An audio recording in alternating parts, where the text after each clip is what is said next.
está começando mais um programa Outubro.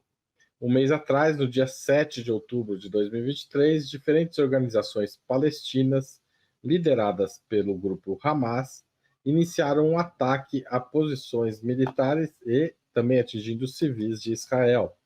Os ataques do Hamas, os militarmente mais bem-sucedidos da história recente da resistência palestina, colocaram em xeque o sistema militar israelense e sua liderança política. A reação do Estado de Israel foi a esperada. No próprio dia 7, teve início uma retaliação, também militar, à região de Gaza, território palestino em que vivem mais de 2 milhões de pessoas e de onde saíram os militantes que atacaram Israel. Começava assim uma escalada de mortes e deslocamentos forçados na região, com o ataque a ambulâncias e hospitais, inclusive. Israel, no entanto, diz que sua ação visa apenas integrantes do Hamas. A ação por terra mais violenta, no entanto, ainda não ocorreu, embora os palestinos contabilizem já mais de 10 mil mortos, 40% deles crianças. Os israelenses avaliam em 1.400 as vítimas fatais no país por conta dos ataques do dia 7 de outubro. Para discutir este mês de escalada no conflito no Oriente Médio, Opera Mundi recebe hoje Hugo Albuquerque, publisher da Jacobin Brasil, editor da Autonomia Literária, mestre em Direito pela PUC São Paulo, advogado e diretor do Instituto Humanidade, Direitos e Democracia. Rose Martins, formada em Relações Internacionais pela Universidade Federal do Rio de Janeiro, mestra e doutoranda em Economia. E Ana Prestes, cientista social, mestre e doutora em Ciência Política pela Universidade Federal de Minas Gerais. Ela é também analista internacional e estudiosa da história do ingresso da mulher na política brasileira. Muito obrigado a vocês três. Passo, assim, a primeira pergunta da noite. Um mês depois do início da escalada do conflito Israel-Palestina, o que mudou no mundo? Ana Prestes, você começa. Obrigada, Haroldo. Boa noite, gente. Boa noite, Rose. Boa noite, Hugo. Boa noite a toda a nossa comunidade que está aqui com a gente, aqui no Ópera, que ainda vai chegar depois com o programa gravado. Um mês. Bom, muitas coisas mudaram. Vou falar aqui um pouco das minhas impressões. Guerra na Ucrânia desapareceu do mapa, ninguém mais fala, quero até ver se a Rose vai falar sobre isso. Perdeu centralidade, né? Até desde fevereiro do ano passado até meados deste ano, era um dos grandes temas da conjuntura internacional, da política internacional. Houve um impacto importante na dinâmica interna das regiões e de muitos países, na dinâmica, e aí eu queria falar daqui a pouco um pouquinho sobre Brasil, e teve um impacto também no sistema multilateral, um impacto no sistema ONU, que já vinha se deteriorando, mas eu acho que agora se ampliou o grau de deterioração e também as evidências dessa deterioração e uma projeção maior, um debate maior sobre o que é esse sistema, qual é a atualidade ou não dele, qual é a eficácia ou a eficiência não dele, porque se você tem um sistema como a ONU, criado justamente para evitar tragédias humanitárias promovidas pelos humanos, né? Genocídios como esse que está acontecendo na Palestina, então você coloca em xeque todo o seu sistema de relações entre as nações. Então, eu acho que essas são algumas coisas que mudaram. No Brasil, eu percebo que teve um impacto na nossa diplomacia e na projeção, inclusive, desse lugar que o Brasil quer alcançar no mundo. Eu estou sentindo, queria compartilhar até isso com os colegas de bancada, estou sentindo que aqui bateu forte no Itamaraty. Tanto a frustração com o Conselho de Segurança da ONU, o fato do Brasil estar na presidência, como essa questão agora dramática da retirada dos brasileiros que estão em Gaza. Eu senti isso ontem com a fala do Celso Amorim, a gente tem sentido isso aqui no entorno do Vieira também, do Mauro Vieira. Então, tudo aquilo que se construiu nesses 10 meses do novo governo Lula, né, nesse terceiro mandato, de uma projeção do Brasil no mundo, uma aposta, né, num lugar que o Brasil quer alcançar nesse cenário, teve um impacto, houve mudança, na minha opinião, houve mudança e ainda pode repercutir no próximo período. Obrigado, Ana. Hugo Albuquerque. Bom, boa noite a todo mundo, boa noite, Haroldo, boa noite, Ana, Rose, coincidiu da Rose estar aqui hoje, a gente faz o desaforo de São Paulo juntos lá pelo canal da Autonomia. Bom, eu diria que tem 3 pontos principais. Salve, Mário. O primeiro é que a causa palestina voltou à cena, porque era um tema que estava sendo invisibilizado e esquecido. Causa palestina era uma coisa distante, meio uma coisa quase esotérica da esquerda, repetida protocolarmente quando lembrada.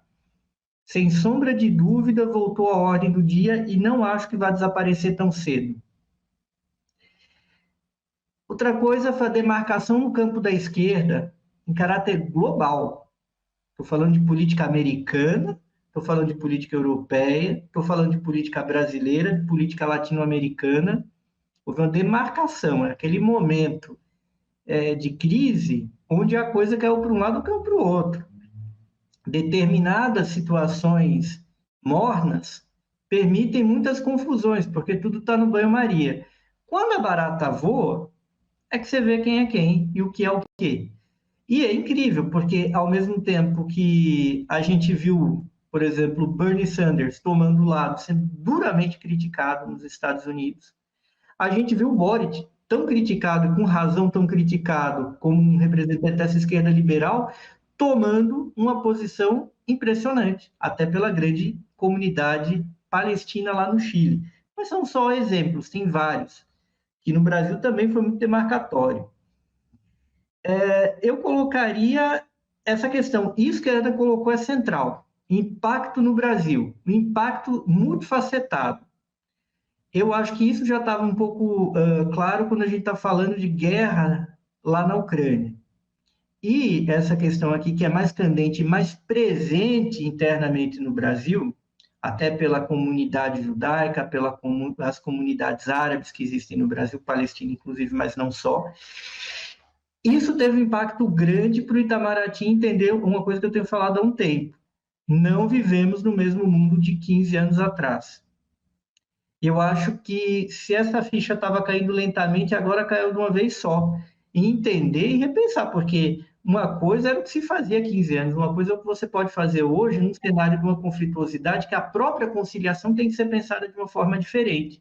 Isso está criando um desafio muito importante para o Brasil, nesse caso dos brasileiros que estão lá feitos reféns em Gaza, que por coincidência brasileiros e também irlandeses palestinos que estão sendo mantidos lá. Então, eu acho que esses foram os maiores e mais visíveis impactos. Obrigado, Hugo. Passo a palavra para Rose Martins.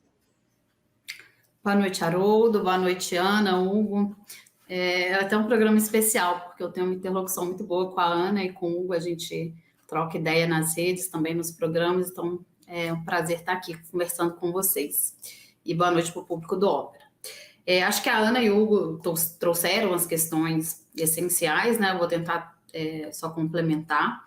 Eu acho que a grande questão que mudou nesses 30 dias são das forças sociais, inclusive dos países centrais, inclusive descoladas da política institucional dos partidos de esquerda, nos Estados Unidos, aqui no Brasil também, embora aqui as manifestações tenham sido em menor grau, mas nos países europeus, né, a causa palestina volta com muita força, né, até discutiram se essa era a intenção do Hamas também com aqueles ataques, né, de fazer com que as pessoas voltassem a falar da Palestina, e eu sou nova nessa vida de militância, nunca tinha visto tanta força, assim, as pessoas discutirem. Há 30 dias a gente está discutindo de forma incansável, as pessoas estão indo para a rua de forma incansável, né, gritar contra Israel, pedir pela libertação do povo palestino desse regime colonial. Então, eu acho que a grande surpresa é esse movimento, inclusive em países centrais, em torno dessa causa. Eu acho que é o que marcou esses 30 dias, para além, claro, da tragédia humanitária. Outra questão do ponto de vista do sistema internacional, e acho que é importante que a Ana trouxe também das Nações Unidas, eu acho que ficou claro que o mundo está extremamente tensionado, e que talvez a tese do mundo multipolar não seja de um mundo mais equilibrado, mas de um mundo mais tenso. Os Estados Unidos, usando como marcador a guerra da Ucrânia, para trazer algo mais recente, mas eu acho que vai até mais além, os Estados Unidos passaram a tensionar em vários tabuleiros geopolíticos, né, sem nenhuma intenção de amenizar a retórica de guerra, a retórica de conflito, de rivalidade entre os grandes países em nenhum momento. Fez isso com a Rússia, fez com a China, e agora no Oriente Médio, numa causa tão sensível quanto a Palestina, eles têm feito também, sem trazer nenhuma resposta para a crise humanitária. Eles que são a polícia do mundo, praticamente. Em relação às Nações Unidas, eu tenho muitas críticas às Nações Unidas, então acho que estou até um pouco suspeita para falar. Acho que tem perdido. As Nações Unidas é uma instituição do pós-guerra, uma instituição da hegemonia norte-americana, um reflexo da hegemonia norte-americana. E tem perdido cada vez mais o seu papel e o seu papel efetivo como mediador de conflitos e como no sentido do papel de resolução dos conflitos. Por fim, acho que a Ana e o Hugo trouxeram, e é essencial a gente discutir a posição do Brasil, principalmente tanto de vista da política externa, quanto política externa bilateral e multilateral, mas também dentro desses organismos internacionais, e de que o Brasil precisa ter uma posição mais realista, porque a gente está vendo aí que tem 35 brasileiros que não estão conseguindo sair de Gaza. Já que vocês mencionaram isso, eu ia perguntar isso mais para o fim do programa, eu vou perguntar agora.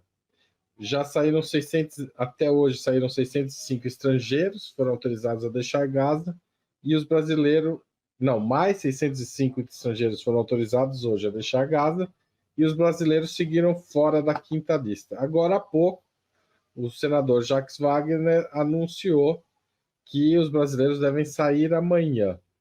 Israel estava ou está retalhando o Brasil. Vocês acham que o Brasil pode, resolvido esse problema, adotar um gesto mais duro para com Israel, considerando um bombardeio indiscriminado na região, que tem causado milhares de mortes, inclusive de crianças, como eu mencionei no início do programa? Hugo Albuquerque, você começa. Olha, Haroldo, eu acredito que sim. Nada explica, ainda mais depois da abertura de parte da fronteira com o Egito. A gente já vinha falando isso um tempo, em off, eu também coloquei no meu Twitter há semanas, falando com o Rose também, o Brasil tinha de adotar um tom mais assertivo. Por quê? Porque me parece que há uma manobra maliciosa do governo israelense, que ficou claro nos últimos dias com a saída de cidadãos americanos, ingleses e não irlandeses. Irlanda, país de primeiro mundo, mas apoiadora da causa palestina. Brasil de Lula. Nós temos visto uma coisa que é aterradora e indevida, que são as reuniões do embaixador israelense aqui no Brasil com os bolsonaristas, com a extrema-direita. E, de repente, a gente tem essa situação com os brasileiros. Porque o governo brasileiro, pegando um gancho um pouco na minha última resposta, achando que a gente está no mundo de 15 anos atrás, começou a tratar, vamos aqui assumir uma postura conciliadora, vamos assumir uma postura pela paz, tirar os brasileiros que estão no território israelense, tirou sem nenhum problema, e vamos conseguir uma grande vitória, até demarcando e diferenciando do governo Bolsonaro, que sempre foi tão omisso com os brasileiros aí pelo mundo, e o governo brasileiro imaginava, vamos fazer diferente, vamos tirar esses brasileiros aqui e ter uma grande vitória. O governo israelense, percebendo isso, falou não, para impor uma derrota para o Lula, na visão deles. E o governo, ele demorou a entender isso. Que o governo israelense, depois da conversa do Lula com o presidente da República de Israel, que Israel tem um presidente da República que só chefia o Estado, mas é uma figura influente, que é o Isaac Herzog, que é um cara em tese de centro-esquerda, mas que é dessa centro-esquerda, caminhou para a direita no mundo inteiro, e no caso de Israel, bem para a direita. Então, eles levaram o governo brasileiro na flauta, e o Brasil ficou refém da situação. Os brasileiros são reféns e ficaram reféns. A gente ficou numa situação onde qualquer coisa que aconteça com esses brasileiros, eles já tinham tudo construído para dizer: o Lula falou demais. Então, o governo caiu numa armadilha. E eu acho que o governo só acreditou que isso aconteceu por um exagero de autoconfiança nos últimos dias. Isso ficou claro, e as pessoas no Itamaraty deixaram de achar que isso é teoria da conspiração esquerdista. Perceberam que é mesmo, na medida que não saíram os brasileiros e, coincidentemente, saíram americanos e ingleses, não saíram brasileiros e irlandeses. E aí vamos ver. Eu entendo que o Brasil tem que falar mais duro, porque se alguma coisa acontecer com esses brasileiros, e pode acontecer, esse ônus tem de ficar com Israel, não com o Lula. E o Lula tem de abrir o olho em relação a isso. Rose Martins. Olha, parece que nesse momento a gente pode esperar qualquer tipo de atrocidade do governo de Israel, né? Inclusive esse tipo de chantagem com o Brasil. Eu acho que os brasileiros estavam sendo feitos de reféns. E sou extremamente crítica à posição do Brasil desde o sábado, dia 7 de outubro.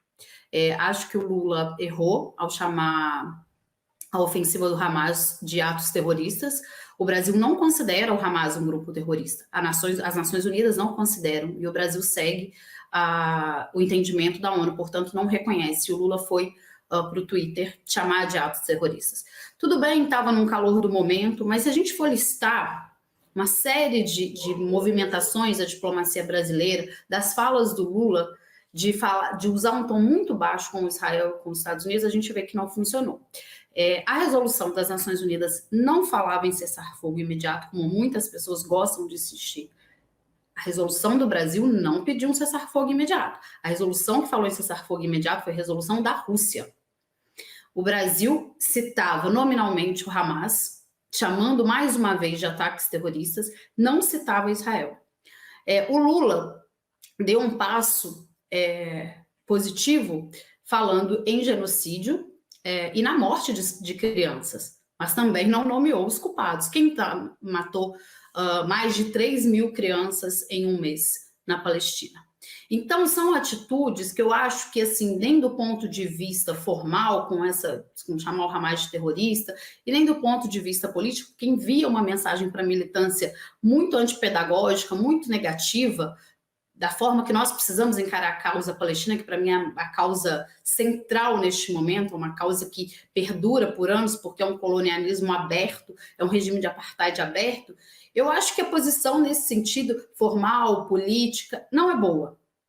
Agora, existe um discurso, né, de que dessa burocracia diplomática, de que precisa fazer esses desenhos. Eu, pessoalmente, não acredito muito nisso, mas tudo bem, a gente foi tentando entender, mas acontece que os brasileiros não estavam saindo de Gaza. E aí, ontem, o Celso Amorim parece que cresceu o tom, inclusive com os Estados Unidos, e aí parece que amanhã vão ser liberados para os brasileiros saírem. Então, é isso que está sendo falado no momento. Ou seja, quando o Brasil... Rose, desculpa te interromper, porque a gente deu essa notícia hoje. Aparentemente, há notícias que sugerem que o Brasil teria ameaçado Israel, né? Mas isso não é uma posição pública, isso é uma apuração de bastidor de uma jornalista, Daniela Lima. Desculpa te interromper. Não, tudo bem. Não, isso, é que de ontem para hoje saíram essas notícias, né? De que o Celso teria crescido o tom e ameaçado de forma mais direta, porque estava vendo que Israel não estava fazendo nada para fazer com que os brasileiros saiam de Gaza. Estava ficando constrangedor para a diplomacia brasileira.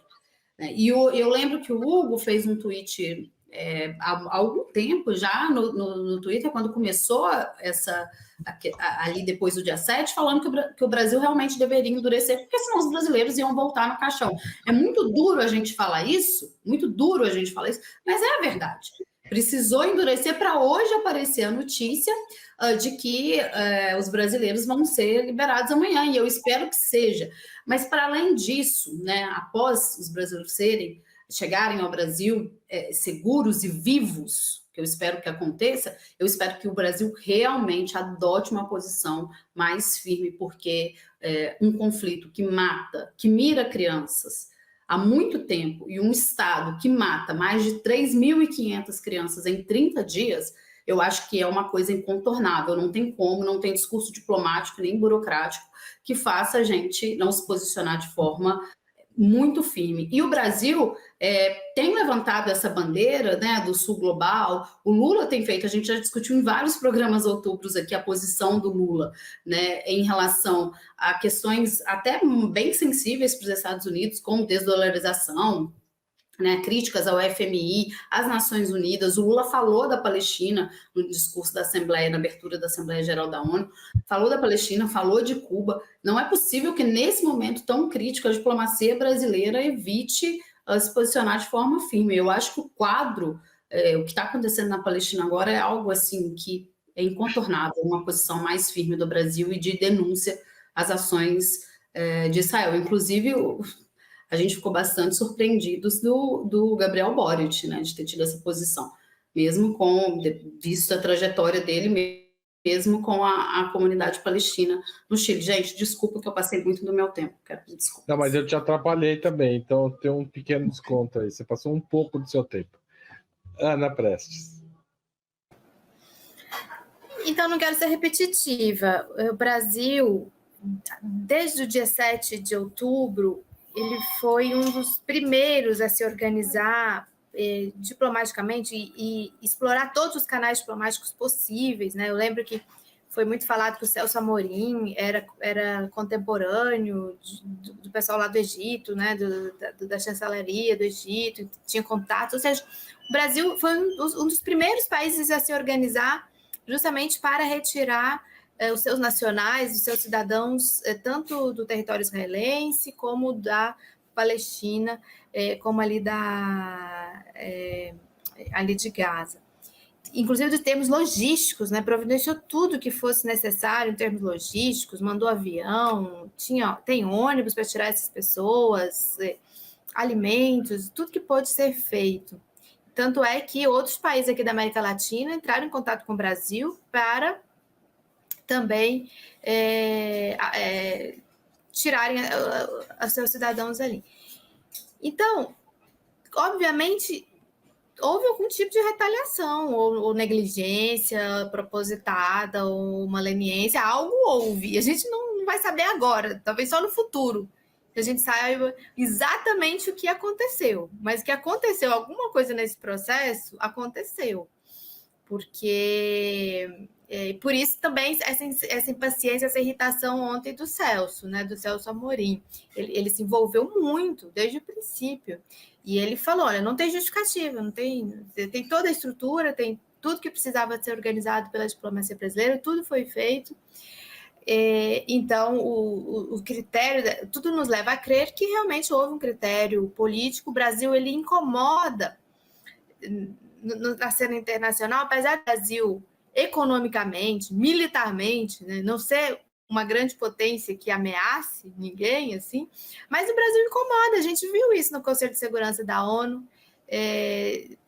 A Rose aqui descreveu muito bem como foi branda aquela resolução, no sentido de fazer várias concessões. Se os Estados Unidos tivessem realmente atuado mais ali junto ao Brasil, poderia ter saído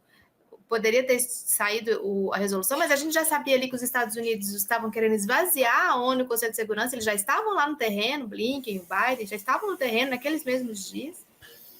E o Brasil, ele é visto mundialmente como um país amigo da Palestina. Tanto os governos Lula, 1 e 2, como os governos Dilma, a cada abertura dos debates gerais da Assembleia Geral da ONU, sempre a Palestina está no discurso. no Brasil. Tivemos esse interregno aí bolsonarista, né, em que houve a ameaça, inclusive, de tirar a nossa embaixada, mudança de local da embaixada de Tel Aviv para Jerusalém, essa amizade toda dos bolsonaristas com Israel, mas o Brasil é visto no mundo como um país amigo da Palestina, e isso incomoda muito Israel. Tá certo. Vou passar para a terceira pergunta. Uma das vitórias políticas do Hamas foi interromper o processo de reconhecimento e normalização das relações diplomáticas entre Israel e Arábia Saudita. É possível imaginar que esse processo seja em algum momento retomado sob o patrocínio dos Estados Unidos, ou para vocês essa vai demorar muito para que as coisas voltem à situação pré-7 de outubro? Rose Martins. Olha, essa tem sido uma das especulações, né, de que o Hamas, uma das pretensões do Hamas seria trazer a questão da Palestina de volta para um tema internacional, porque estava extremamente apagado, né, as pessoas ficou ali aquela situação humanitária, tipo, não podemos fazer nada, e de que tinha a ver mais diretamente com o acordo Israel-Arábia Saudita. No curto prazo, eu acho dificílimo, muito difícil. Inclusive, dentro de um contexto de que a Arábia Saudita retomou as relações com o Irã com mediação da China. Então, eu acho que também isso acaba incidindo. Agora, o escritor Tariq Ali, eu estava lendo um livro dele, um livro com as entrevistas dele, e que ele explica muito bem como a causa palestina é muito, muito cara, né, aos povos muçulmanos. Então, além de todo esse jogo de poder do sistema internacional, que é complexo, que a gente precisa entender a diferença entre retórica e a prática, essa questão da Palestina aparecer como muito cara a esses povos, a esses países, a Arábia Saudita, mas também a Turquia, e pela violência com que Israel chega naquele território, como que eles fundam um Estado, né, e como eles expandem através daquelas guerras, aquele Estado, até chegar ao ponto que a gente tem hoje, a Cisjordânia e Gaza, isso é muito forte para aquele povo, para aqueles povos, né, da região.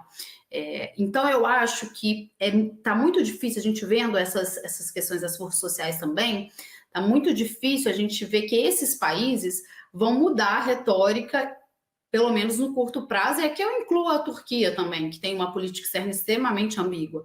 Vão mudar a retórica de ter qualquer aproximação com Israel e com os Estados Unidos nesse momento, pelo menos de forma clara. No caso da Arábia Saudita, que é uma questão histórica, e levando em consideração essa posição de que agora estão mais próximos da China, eu acho extremamente difícil que eles mudem, levando em consideração a causa palestina, o jogo de poder na região, o balanço de poder, que eles mudem e que, pelo menos no curto prazo, isso suma do horizonte e eles vão se aproximar de Israel, vão tentar, aí com a mediação dos Estados Unidos, normalizar as relações com Israel.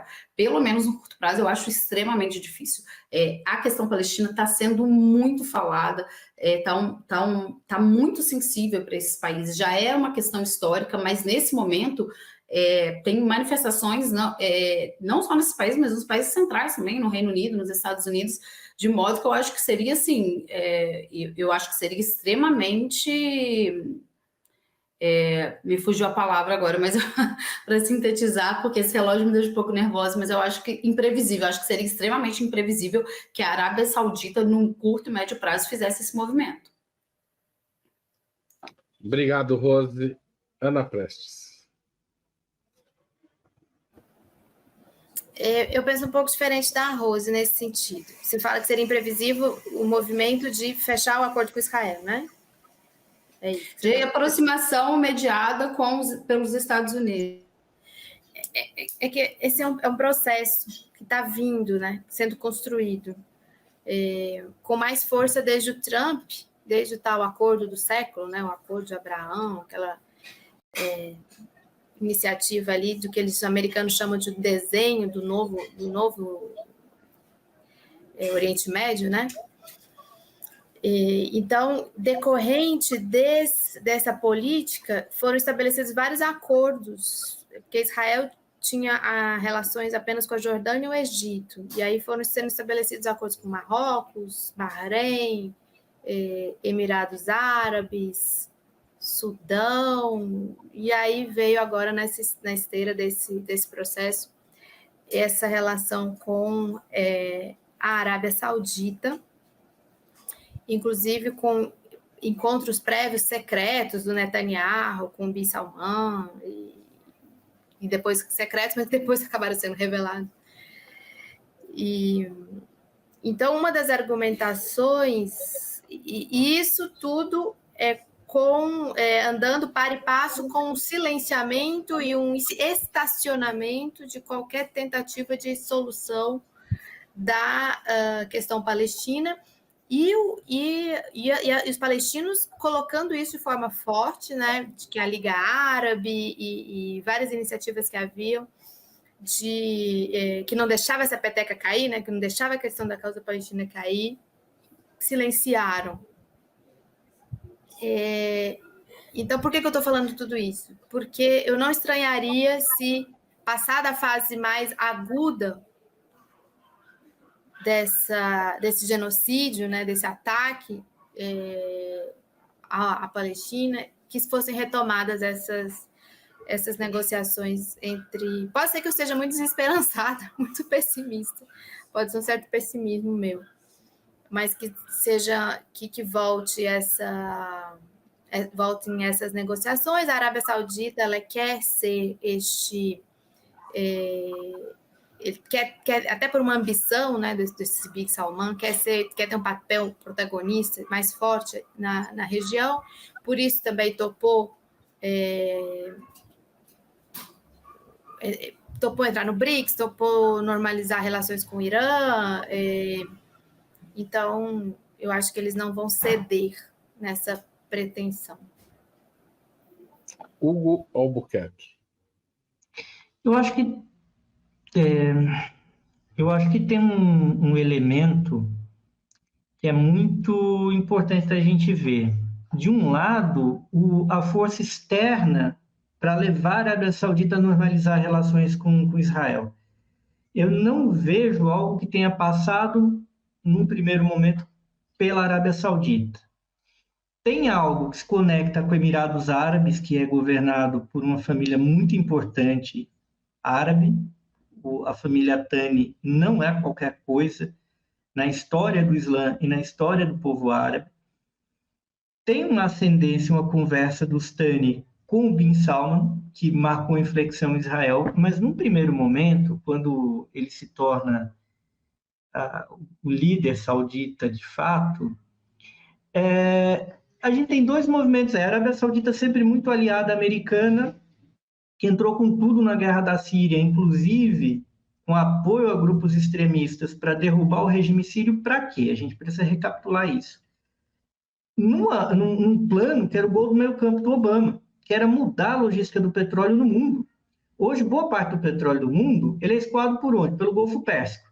Ele precisa passar por um estreito super pequeno entre a Arábia Saudita e Irã, chamado Estreito de Hormuz. Ele dá a volta na Península Arábica e passa pelo Canal de Suez. O grande plano de derrubar o governo da Síria e depois o próprio Estado da Síria era o quê? Você passar toda essa logística por terra, com uma torneirinha que ia dar no Mediterrâneo, na Síria. A Síria tem uma costa para o Mar Mediterrâneo dá para a Europa. Isso deu errado, porque o governo sírio nunca topou esse plano e ele não caiu, inclusive por conta da ação providencial russa. O que eu entendo que os americanos têm, de certa maneira, persuadido, pressionado para sair esse acordo, é para anular a importância relativa do Irã e até desse risco do Canal de Suez e voltar com esse plano de passar o petróleo e gás por terra até o Mediterrâneo. Dessa vez por onde? Pela Síria? Não. Passar de Israel? Não. Por Israel. Então, normalizar a relação entre a Arábia Saudita e Israel era fundamental para esse plano. Só que o Bin Salman deu uma deixa, de acordo com todas essas conversas. Ele falou, tudo bem, mas vocês precisam se acertar com os palestinos, porque isso é uma questão sensível na sociedade saudita. e nas sociedades islâmicas pelo mundo e nos países árabes.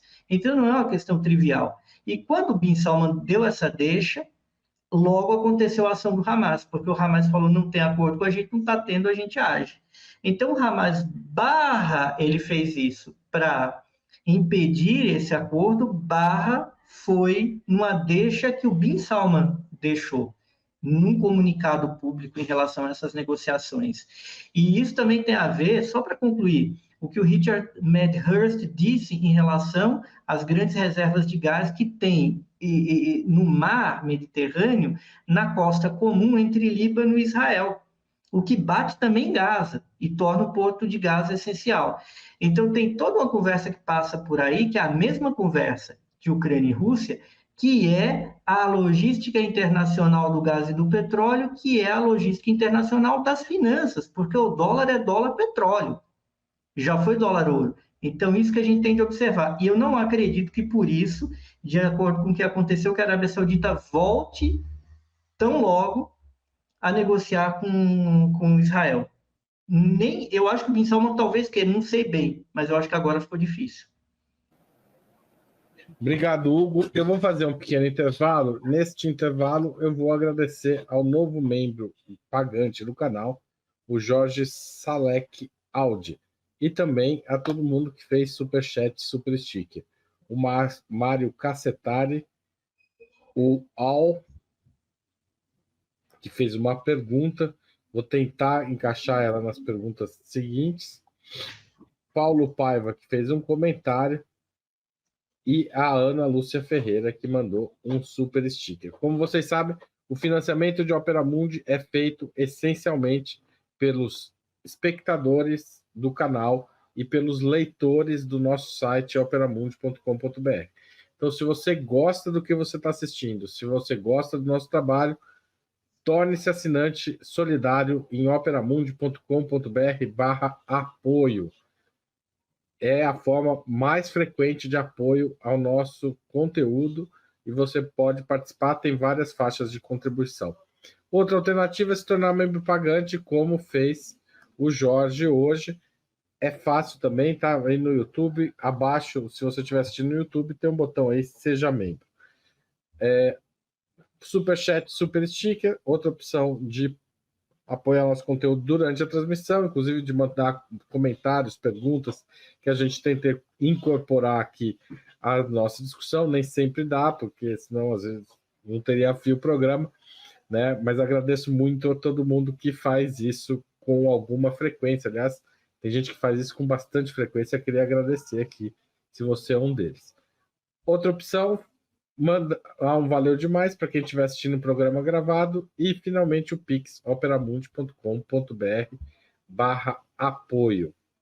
Tá certo? Muito obrigado a vocês que apoiam a imprensa independente. Também inscreva-se no canal, ative o sininho e principalmente compartilhe os nossos programas e cortes nos WhatsApps, Telegram da vida, tá certo? Muito obrigado. Vamos adiante aqui com o nosso programa. Os Estados Unidos têm sido o verdadeiro bastião da reação de Israel às ações do 7 de outubro. Os norte-americanos deram não só suporte diplomático, vetando todas as tentativas de resolução do Conselho de Segurança da ONU, que pediu um cessar-fogo ou uma trégua humanitária, como também enviaram 2 porta-aviões à região. Eles também interceptaram mísseis lançados contra o território israelense. Mas até quando vai esse suporte? O suporte de judeus e evangélicos radicais dos Estados Unidos será suficiente para manter o alinhamento da gestão Biden? Ou, em algum momento, o relógio político-militar dos 2 países pode entrar em descompasso? Ana Prestes. Essa é uma das grandes questões, né, do momento. Inclusive, a imprensa nos Estados Unidos, quando você liga, só se fala nisso, né, de como que está esse debate dentro. Você fala do julgamento do Trump, né, que está rolando, e de como estão as pesquisas para o Biden, como é que está o impacto para o Biden. Agora, nos Estados Unidos tem um fenômeno interessante, e sempre no momento das eleições isso aparece. Então, por exemplo, a eleição passada, a disputa era quem ia enfrentar melhor a China, quem ia derrotar melhor a China, quem ia atacar melhor a China. E com relação a Israel também, um pouco isso. Quem é mais amigo de Israel? Quem faz mais por Israel? Rola também um pouco essa disputa aí entre os republicanos e os democratas. Mas o fato é que há um movimento importante dentro da sociedade norte-americana, Estados Unidos, de rechaço à postura do Biden e do governo Biden, dos democratas, com esse apoio irrestrito, não só apoio, patrocínio, participação em todas as áreas que puder, segura na ONU para não ter nenhuma resolução do Conselho de Segurança, manda porta-avião, manda submarino com míssil, manda dinheiro, faz campanha de formação de opinião pública, um apoio assim completo, chave completa, né?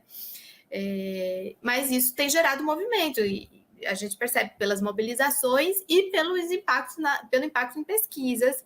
E como os Estados Unidos é uma sociedade muito segmentada também, é possível filtrar por segmentos, né? Já o impacto desse comportamento do governo Biden. Então, é interessante observar o que vai acontecer daqui para frente. Vazou um documento, inclusive, não sei se vocês viram isso, estava na imprensa, não sei se acho que eu vi também, não sei se foi no Twitter do Hugo, um documento de funcionários, né, do Departamento de Estado, criticando que o governo Biden não tem se manifestado de uma forma mais clara com relação às violações dos direitos humanos. Isso, pelo menos para a fachada dos democratas, isso é muito importante, né? Os democratas gostam de ser vistos como esses grandes defensores dos direitos humanos e da democracia pelo mundo, tanto é que eles promovem intervenções humanitárias, bem entre aspas, né, baseado nessa sua fachada. Então, vazou este documento de que estaria havendo pressão, inclusive, internamente dentro do governo sobre essa questão. Nossa, colocou o relógio bem grande sobre essa... Olha, eu achei que a Aurora que está fazendo a transmissão aí exagerou agora, Aurora. E também não vamos pressionar o pessoal. Já acabei. É isso aí mesmo que eu estava falando. Foi uma pequena confusão, mas tudo certo, não tem nenhum problema. Memorando vazado nos Zeus revela preocupações diplomáticas com a política de Biden sobre Israel. O texto que a questão... Só para arrematar meu argumento, essa é uma fachada importante para os democratas, até para eles fazerem guerra também, porque eles fazem guerra contra quem pretensamente está violando os direitos humanos, né? Então, essa é a questão. Hugo Albuquerque. Eu achei uma questão muito boa, Haroldo, e é difícil responder isso em 3 minutos. Mas, olha, primeiro ponto que a gente tem de entrar, tem uma tese principal de que o Netanyahu falhou, o governo dele falhou na segurança e isso permitiu o ataque do Hamas. Tem uma segunda hipótese, segunda hipótese, talvez uma conjectura mais conspiratória, que ele teria deixado. Seja como for, ele transformou o limão numa limonada. Como? Ele basicamente pegou a oposição liberal contra ele e uniu contra o grande consenso da política israelense, que é a violência contra os palestinos. Foi isso que aconteceu, né? Então, Netanyahu pega a impopularidade, pega uma baita de uma luta política que estava sendo travada contra ele com o apoio do Biden, mas isso não tem nada a ver com pró-Palestina ou com esquerda, tem a ver com a disputa dele, um ultraconservador, praticamente fascista, com fascistas objetivos no seu gabinete contra neoliberais. E o Biden sendo um neoliberal confrontando ele. O Netanyahu une o país, cria um gabinete de guerra, essa oposição liberal, que é de direita também, é amarrada com a estratégia dele, e o Netanyahu dá o que, num determinado limite, seria uma manobra, seria um golpe genial. Qual? Pegar a oposição a ele, unir, desmoralizar essa oposição e pegar o Biden e fazer o Biden se chocar com a sua própria base. Porque o Biden está aqui, ele tem uma relação com esse lobby sionista liberal, de direita liberal, e ele tem uma base que é também socialista, que ele precisa. Então, Netanyahu pega, você tem de estar do meu lado por um compromisso de Estado, e mais do que um compromisso de Estado entre Estados Unidos e Israel, um compromisso político, para o bem e para o mal, espúrio, e não, né? Tem uma parte esotérica, outra não, uma parte muito bizarra desse acordo, e aí o Netanyahu amarra e faz o Biden entrar em choque com a própria base. Esse pessoal que está se manifestando aí nas ruas nos Estados Unidos é a base do Biden, não é do Trump. Entendeu? Então, agora, o Netanyahu poderia ter sido genial e ter feito uma ação com uma certa proporcionalidade de força, ou até passando um pouco da conta. E ele teria o apoio, não só da direita global, como da pelegada global. Porque o maior problema hoje são os pelegos. E os pelegos iriam apoiar, bater palma para o Netanyahu. Ah, matou só um pouquinho, morreu 500 crianças. Mas não, morreu 4 mil, está indo para 5 mil crianças mortas. Aí, a partir daí, o Netanyahu deu um tiro no pé. E ele deu um tiro no pé do Biden, mas, ao mesmo tempo, se o Trump ganhar nessas condições, vai ter um enorme problema. Porque, como a Jacobin Americana está falando, surgiu um grande movimento de massas que a esquerda moderada americana não tem controle também. Isso é um problemão. Isso a gente volta para os anos 60. E a última vez que surgiu um grande movimento de massas nos Estados Unidos, que nem a esquerda moderada tinha controle, foram os Panteras Negras. Como é que você vai desarmar essa bomba? Há um mês não tinha isso. Então, Netanyahu errou. Quer continuar mais um pouquinho, Hugo? Você reclamou do tempo, eu vou deixar um pouquinho a mais para você. Depois eu dou um pouquinho mais para a Rosa também. A comunidade judaica americana, ela é mais progressista que a média das outras comunidades. 75% da comunidade judaica americana vota no Partido Democrata, uma parte expressiva dela é socialista. Então, a gente tem visto manifestações em massa nos Estados Unidos, que é a comunidade judaica. A gente viu recentemente aí na Estátua da Liberdade. Então, é um pouco diferente, porque a comunidade judaica no Brasil tem um perfil mais conservador. Nos Estados Unidos é o contrário, ela é muito progressista. Isso é um problema grave, por exemplo, quem está cobrando Bernie Sanders é uma parte dessa comunidade que está falando, como assim que você está agora falando não em cessar fogo? Como é que alguém não vai falar em cessar fogo, não pode conseguir falar a palavra cessar fogo? Um detalhe, a maior parte da opinião pública americana ainda é pró-Israel, mas ela é massivamente pró-cessar fogo. E a elite política americana não consegue enunciar isso. Então, a jogada genial de Netanyahu, Netanyahu parece aquele jogador de futebol afobado. Professor, me põe em campo que eu vou se consagrar. Eu vou se consagrar, vou fazer o gol do meio campo. E aí ele chuta para o lado e mata o Gandula. Entendeu? Então é isso. O Gandula está lá sendo reanimado porque o cara chutou muito forte para o lado. E é isso que o Netanyahu fez. E é um processo que vai ser analisado, porque a elite americana não tinha calculado isso. Isso saiu totalmente de cálculo, em comparação que estava planejado há um mês. Qual vai ser a resposta para isso? É o Trump voltar mesmo? Mas e o Trump? O que ele tem a oferecer em relação a isso? E se essa porcaria escalar para uma guerra? Quem que vai pagar o custo disso? Porque a burguesia é capaz de tudo, aqui, lá, no mundo inteiro. Mas a burguesia sempre vai perguntar quanto vai me custar? Quanto vai me custar, Haroldo? Quanto é que vai me custar, Ana?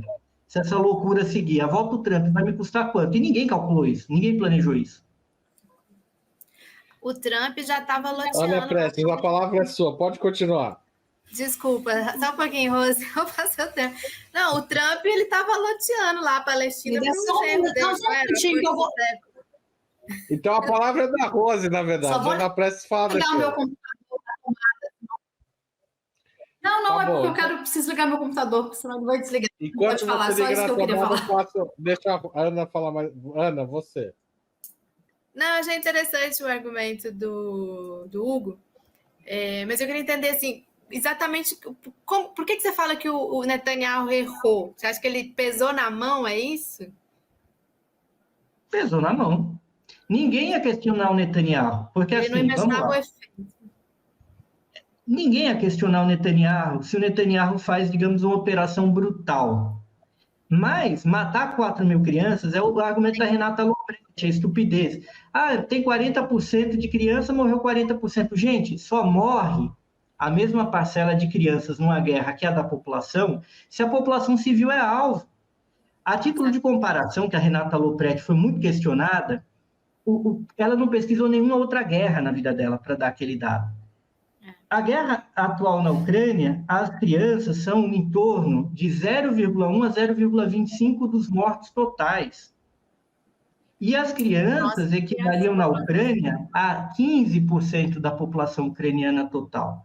Então, para morrer o mesmo número de crianças, já que aqui ninguém aqui é idiota, criança não é combatente. Essa é a falácia dos argumentos dos liberais, e alguns liberais que não entenderam onde a Renata Loprete errou. Alguns não entenderam mesmo. Criança não é combatente. Se morre uma criança, é porque está sendo feito de maneira sistêmica a população civil de alvo. Então, não, o argumento desculpa, eu vou entrar nessa história. O argumento da Renata Loprete é perfeito para demonstrar que o ataque não é que o alvo é civil, né? E não é militar, que o alvo é a população de Gaza. Só mesmo que ela própria não tenha feito relação. E eu acho que ele errou nisso, só que hoje ninguém calculou, Haroldo. E a gente cai na primeira pergunta, o que foi que mudou em um ano, em um mês? Esse um mês que parece que já faz um ano, né? Que é inacreditável que esse conflito... muita coisa que aconteceu nesse mês, tá tudo imponderado. A candidatura à esquerda do Cornel West ganhou uma força tremenda nos Estados Unidos e pode ser o fiel da balança. O Robert Kennedy Jr. está quieto, ele é pró-Israel, mas está quieto. Ele está com 15% já das intenções de voto. A campanha do Biden está em crise. Vocês viram a cara do Pontual na Globo News? Essa é uma pesquisa aqui. Todo mundo foi surpreendido de como o Biden está mal, está perdendo tão feio aqui em 6 estados. Então pegou todo mundo de calça curta. O establishment americano está sendo obrigado a recalcular todas as variáveis por esse erro do Netanyahu. Ele não tem controle do que vai acontecer daqui para frente. Tudo bem, Hugo, mas você realmente hoje você estourou o tempo. Eu vou passar para a Rose, tá bom? Não, pode. Talvez eu te deixe você responder a última pergunta, talvez. Vai lá, Rose. Não, eu acho que o Hugo e a Ana trouxeram elementos muito importantes aí. O Hugo falou bastante coisa importante mesmo. Eu não vou me estender muito. Eu acho que existe, para o Biden, existe essa questão eleitoral, né? Eu acho que eu não esperava manifestações da magnitude que estão acontecendo nos Estados Unidos. Eu não tenho conhecimento ali da posição da comunidade judaica, mas não imaginei mesmo que grandes manifestações fossem acontecer nos Estados Unidos e nem no Reino Unido, nem nos países centrais. Inclusive, achava que talvez nós fôssemos seus protagonistas, né? O Sul Global fosse seu protagonista das manifestações, e não os Estados Unidos. E uma das maiores que eu vi, acho que dizem que na Inglaterra tinham 500 mil pessoas nas ruas, né? Estão indo para as ruas de forma incansável. Eu tenho um amigo na Alemanha também, que ele está postando todo final de semana, tendo fortes manifestações. Então, eu acho que nem como um pouco do que o Hugo falou, eu acho que o governo democrata não esperava isso. Não sei se o cálculo do Netanyahu foi exatamente esse, mas realmente matar mais de 3 mil crianças em um mês não é aceitável para ninguém, né? Isso é barbárie. Então, eu acho que para os Estados Unidos, até que ponto eles vão levar isso, eu acho que vai depender em grande parte do cálculo eleitoral do Biden. Agora, ele está em maus lençóis já tem um tempo, né? Com a questão da guerra da Ucrânia, também politicamente, não só por causa da questão das pesquisas eleitorais, mas também teve aquela questão lá do presidente da Câmara deles, que corresponde ao presidente da Câmara. Então, isso. Então, para eles ali, está uma situação difícil, ao passo que o Trump tem crescido. Então, eu não sei até que ponto, a pergunta acho que é essa, né, Haroldo? Até que ponto os Estados Unidos vão bancar a loucura desse governo do Netanyahu? Eu acho difícil responder, assim. Eu não sou uma grande estudiosa das questões internas dos Estados Unidos, acho que o Hugo soube responder e a Ana souberam responder bem melhor que eu, mas eu acho que o que vai entrar aí é realmente o cálculo eleitoral, porque os democratas são, sobretudo, também bastante hipócritas e sabem mais do que ninguém fazer uma política externa que na prática é uma coisa e no discurso é outra. Então, para daqui a um tempo também eles mudarem completamente o discurso pelo cálculo eleitoral, eu acho que não surpreenderia ninguém. Eu acho que vai depender um pouco disso, até que ponto eles vão bancar. Eu acho que depende muito menos de questões materiais e financeiras. Acho que essa é uma questão lateral. Depende mais realmente desse cálculo político do que os democratas estão pensando para o ano que vem. Obrigado, Rose. Eu fiz essa pergunta ontem, em outubro, mas eu queria retomá-la hoje. Manifestações pró-Palestina têm crescido no mundo todo, com milhões de pessoas tomando as ruas, sobretudo no mundo islâmico, mas também em alguns países centrais, como o Reino Unido, a França e o próprio Estados Unidos. Essas manifestações seriam capazes de levar os países em que elas ocorrem a adotarem posições mais firmes contra Israel? Hugo. 3 minutos para você, Hugo. Não pode passar, hein? Não, relaxa, eu falo menos. Vou deixar 1 minuto, porque deixar a Rose e a Ana também me empolguei na última. Eu acho que, resumidamente, essas manifestações, elas não só podem ter um impacto em relação a Israel, mas ao próprio establishment global. E esse cenário de geleia geral que está no mundo, que a política virou uma grande disputa entre liberal contra um ultraconservador que é meio fascista, mas a gente finge que ele não é, desde que ele se comporte mais ou menos. Isso está virando um problema. Eu vou dar o exemplo de um lugar mais água com açúcar do mundo em matéria política, a Alemanha. Pois é, a Alemanha. Establishment político alemão está trincando, a casa está ruindo, todos os moradores do prédio foram avisados para sair, porque vai desabar. Porque, veja, a esquerda alemã rachou, a Sarah Wagenknecht criou um partido próprio, tem 1000 questões envolvendo a Sarah, mas ela é uma política extremamente talentosa, e aquela coisa, o Die Linke como consciência crítica do establishment alemão, mas a esquerda, o SPD se tornando cada vez mais um partido liberal. Hoje estão saindo pesquisas na Alemanha, 15 pontos já para o recém-criado partido dela. Isso é só um exemplo. Então, isso está enfraquecendo Macron na França, Mélenchon está se refortalecendo. Na Inglaterra, que estava um jogo de contentes, o governo conservador e o Partido Trabalhista lá sob controle, também o pessoal quase virou o carro do pelegão lá que virou líder trabalhista, o Starmer. Então, é um tipo de coisa, gente, que eles vão ter de encontrar um meio de normalizar, porque se isso continuar por mais um mês, isso pode ir além de um questionamento de Israel no cenário internacional, como, aliás, a China previu corretamente na primeira semana que isso aconteceu. A China divulgou isso, como isso pode ter um impacto muito grande sobre a política mundial, sobre a política brasileira também. Ninguém, entendeu? Os impactos são enormes aqui dentro. E vão ser se isso continuar daqui a um mês. Porque muitas cartas foram desviradas em desfavor do pessoal que, por vocação ou por oportunismo, apoia o imperialismo. Essa coisa que acabou, né? Então, não acabou. Rose Martins. Olha, eu concordo muito com o Hugo, né? O Hugo, ele traz a análise completa. O Hugo fala e depois é difícil a gente falar. Mas eu acho que são extremamente importantes essas manifestações precisam crescer, e elas têm, para mim, né? As forças sociais têm o poder de mudar o curso da política de seus países, né?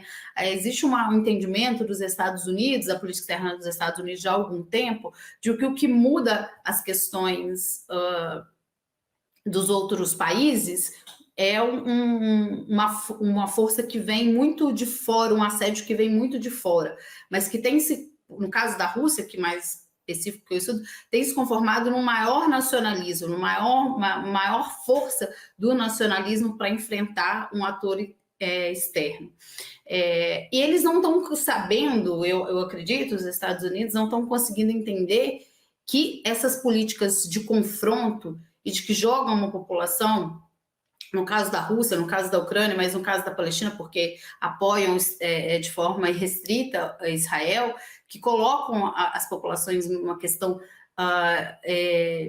de extremo risco, de risco de vida mesmo, mas no caso da Rússia, de assédio também, de não poder ter acesso a produtos, a bens, a livre trânsito por conta das suas sanções. Os Estados Unidos não têm entendido que tem produzido um resultado contrário contra essa força, contra o imperialismo que o Hugo acabou de falar, que a gente sabe que não acabou. Então, no caso da Palestina, nesses últimos 30 dias, eu acho que comoveu o mundo inteiro. É muito triste você ver que em 30 dias morreram quase 4 mil crianças, mais de 10 mil pessoas. Então, a força do imperialismo, ela também não vai produzir uma resistência. E essa resistência, no caso da Palestina, por ser uma barbárie que está acontecendo em Gaza nesse momento e também na Cisjordânia, ela tem essa resposta, ela tem partido também de outros países, das forças sociais de outros países. Ninguém está conseguindo assistir a isso, né? A gente, até em menor grau, se a gente for olhar aqui no Brasil, não sei dar resposta, nem os países centrais estão conseguindo assistir a isso de uma forma passiva, porque realmente não deixa de trazer os Estados Unidos para essa análise, porque Israel chegou até onde chegou pelo apoio à retaguarda dos Estados Unidos.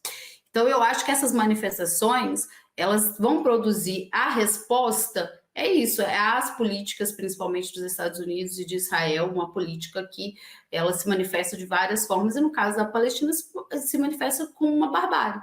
E são essas reações que podem produzir um resultado político, eleitoral, de confrontação nesses países e mudar o curso da política em relação, nesse caso específico, a Israel. Agora, o que, por outro lado, eu tenho visto com bastante pessimismo é que esses países têm sido, apesar dessas forças estarem mais atuantes, né, nos últimos 30 dias, esse país tem sido, os governos, né, institucionalizados têm sido bastante resistentes, né? Infelizmente, a Europa subjugada aos Estados Unidos. Eu acho que a partir da guerra da Ucrânia isso fica claro, a Europa não tem uma estratégia própria, de segurança própria, estão subjugados aos Estados Unidos, e esses governos se mostram subjugados. Eu acho, eu tenho falado muito sobre isso, não quero ficar me alongando aqui, em relação ao Brasil, mostra também uma subjugação ao imperialismo. Eu não estou falando aqui que as pessoas confundem muito, né? Gostam de falar que a gente é vira-lata quando a gente fala desse ponto, mas parece que não entender essa concepção de que o imperialismo não existe, ela acabou contaminando vários países, e os governos separados do ponto de vista das suas populações, eles não têm conseguido dar uma resposta para esse imperialismo. E aí eu volto na questão dos protestos, porque são os protestos que podem reproduzir isso nos países e tentar mudar o curso da política de seus próprios governantes, muito mais do que os Estados Unidos, que pensam que podem fazer há muitos anos. Então, acho os protestos extremamente importantes. Eu espero que eles aumentem, e que eu espero do ponto de vista otimista, mas não sei se é isso que vai acontecer, que eles aumentem e levem esse país a cortarem relações com Israel, a maioria a cortar relações com Israel e tentar criar um cerco político, já que o cerco militar parece mais difícil. Obrigado, Rose. Ana Prestes. Eu creio que sim, que as manifestações, os protestos, elas podem ter ainda mais, já estão tendo, né? Podem ter mais impacto, onde elas estão acontecendo com força. Não é o nosso caso, a América do Sul, talvez o Chile, onde eu vi manifestações mais fortes, no México, que está numa posição terrível, horrível, o governo mexicano. Nós somos neutros. E eu vi Chile, México, Argentina. Argentina sempre tem muita mobilização por causa de tudo. Tudo lá sempre tem muita gente, mas ali tem muita gente apoiando Israel também. Tem uma comunidade judaica muito grande na Argentina. E diferente da dinâmica dos Estados Unidos, né, dos judeus que mobilizam nos Estados Unidos de forma crítica ao Biden. Então, isso, inclusive, está dando maior confusão lá com a campanha. Não sei se é maior confusão, mas tem algum impacto na campanha do Massa, por conta das críticas que foram feitas ao chanceler, né, o Cafiero, como ele se posicionou de forma mais dura com Israel, quando daquele bombardeio no campo de refugiados. Então, América do Sul, um pouco isso. No mundo árabe, o que a gente espera, e aí é um pouco de esperança também, é que realmente tenha impacto para que a causa palestina volte a ser uma prioridade, como já foi. Que a gente sabe que ela é uma prioridade para os muçulmanos, a gente sabe que é uma prioridade para a população dos países árabes, mas os governos foram se afastando e deixando na geladeira a questão palestina. Agora, na minha opinião, onde o impacto já foi maior, bastante grande, não sei se vocês concordam comigo, talvez em um outro programa, talvez a gente possa debater mais, o Rose. Mas, gente, até outro dia, era Estados Unidos e Europa contra o novo Hitler, que era o Putin, entendeu? Era aquela coisa de todo mundo, Estados Unidos e a Alemanha.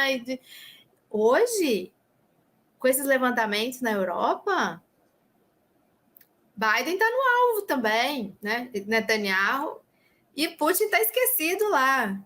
Ou seja, Estados Unidos, que estava numa situação bastante confortável, né? Lembra aquela primeira ida do Biden, na primeira reunião do G7, acho que ele foi, que ele chegou na Europa e chegou bagunçando tudo. A Europa tinha acabado de fazer uma reunião com a China importante, ainda liderada pela Merkel. E aí ele fizeram todo o movimento para isolar Rússia, Putin, o novo Hitler, e China apoia. Agora, olha como as coisas mudaram. China agora na presidência do Conselho de Segurança da ONU, talvez a voz mais razoável hoje na ONU. Isso aí, para mim, foi a grande mudança e as manifestações estão fazendo muito por isso. Tá certo. Gente, tem 2 comentários. Eu queria agradecer mais alguns superchat, super sticker. O Fernando César Franklin mandou um super sticker. A Michele Roxo se tornou membro pagante do nosso canal. A Deise Nascimento mandou um superchat. E o Denilson também mandou um superchat. Tem 2 comentários na forma de perguntas aqui que eu vou ler para um de vocês responder. O primeiro levantar a mão, tá bom? Israel, pelos atos genocidas, não deveria ser sancionado pelo mundo, além de manipular quem entra e quem sai, e é uma forma de usar a força para que todos se calem e apoiem atrocidades. Alguém gostaria de comentar este superchat do All? Ninguém levantou. Vou começar pela Rose. Rose, rapidinho. Israel deve ser sancionado.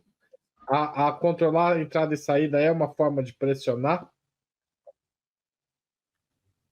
Gente, a minha internet está muito ruim. Eu não sei se vai travar aí ou cair. Não, tá indo bem. Pode ir. Perguntando se deveria ser sancionado pelo mundo. Gente, vocês estão me ouvindo? Não sei se você... não tá dando para Rose. Acho que não vai rolar, Rose, não. Vai para você, então, Ana. Não, eu acho que sim. Ao longo do programa, viu, Al, né, que fez esse apoio, nós falamos bastante sobre isso, né? Talvez não detalhadamente quais sanções, como sanções, rompimentos, mas sim, eu acredito que por esses atos genocidas, Israel merecia todas as sanções possíveis e imagináveis, justamente por isso que você está falando aí, né? Além de manipular quem entra e quem sai na faixa de Gaza, que foi o que eu entendi, né? E usar a força para apoio das atrocidades aí ao redor do mundo, né? Eu acho que sim, concordo. Teria que ser. E essa outra aqui? Essa é do Denilson, né?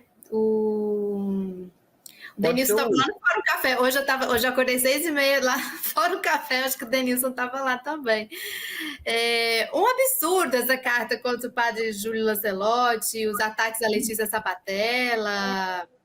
E aí ele fala aqui, o presidente do México que disse que não vai cortar relações com Israel. Que você comentou agora há pouco, né? Que você achou a posição horrível. Sim, o Lula está bem melhor posicionado se comparado com o Obrador. O Obrador optou realmente por uma linha muito neutra.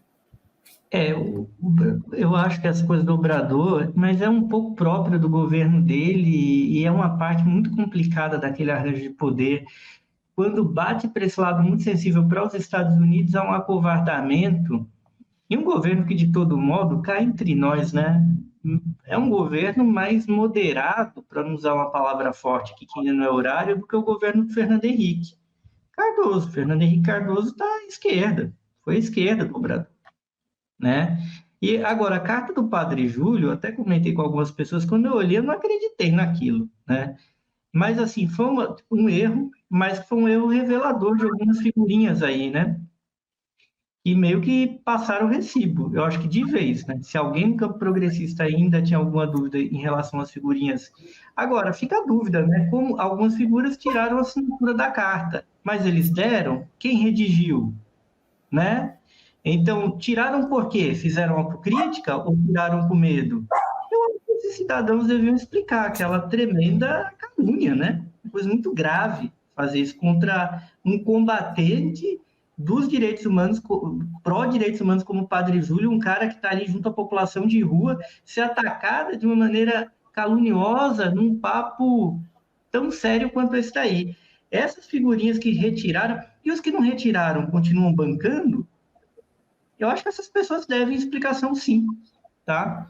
E que ninguém tenha mais dúvida em relação com alguns nomes que estão ali. Obrigado, gente. Eu queria encerrar esse programa. Muito obrigado a vocês três. Rose, espero que você resolva os seus problemas de internet, porque sua participação é muito importante aqui. Tá certo? Desculpa aí, gente. Geralmente não acontece, mas hoje eu não sei. A internet é imprevisível. É um pouco imprevisível. Obrigado a todo mundo que participou, colaborou, compartilhou e até mais. Valeu. Bom demais, gente.